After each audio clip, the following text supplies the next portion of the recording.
प्रधानमंत्री मोदी जी ने आजादी के अमृत महोत्सव वर्ष में पूरे भारतवासियों का आह्वान किया था।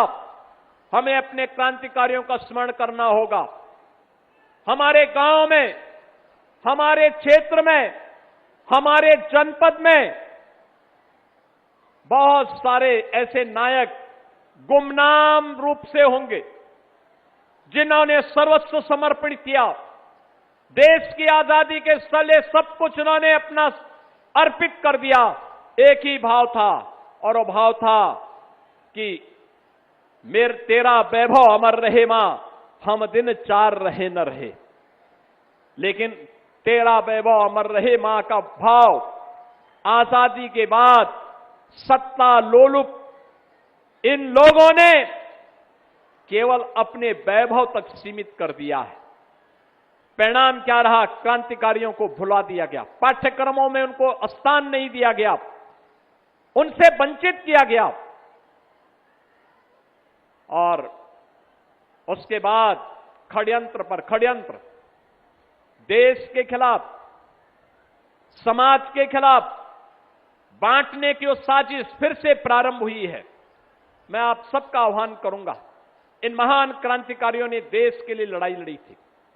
देश की आजादी इनके लिए सर्वोपरि था और उस आजादी के लिए उन्होंने जो कार्य किया, आज उन्हीं की स्मृति को जीवंत बनाए रखने के लिए हम लोगों ने शताब्दी महोत्सव का जो आयोजन काकोरी में किया था, अनेक कार्यक्रम आयोजित हुए थे। उन कार्यक्रमों की श्रृंखला में आज उसका समारोप कार्यक्रम है। पिछले एक वर्ष में अनेक कार्यक्रम इन क्रांतिकारियों की स्मृति में आयोजित किए गए।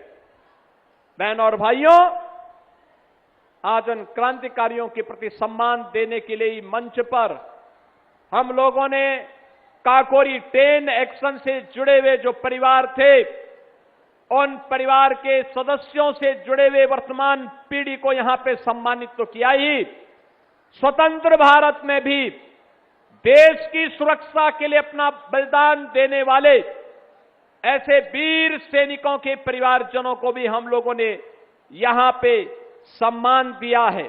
मैं आज के अवसर पर भारत माता के इन सभी महान सपूतों की स्मृतियों को नमन करते हुए उन्हें विनम्र श्रद्धांजलि अर्पित करता हूं।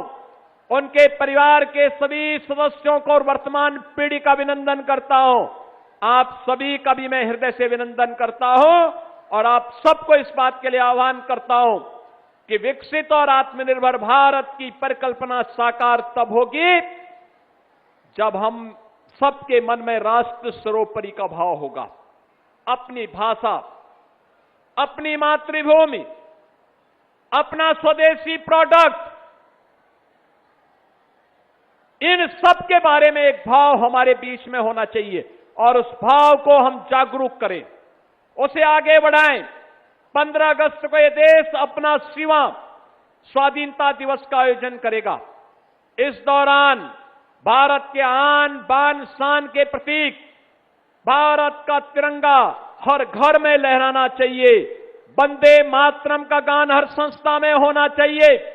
भारत के क्रांतिकारियों के बारे में, स्वाधीनता संग्राम सेनानियों के बारे में जो भी सामग्री जहां तहां बिखरी है, उन सामग्रियों को हम फिर से कलेक्ट करें।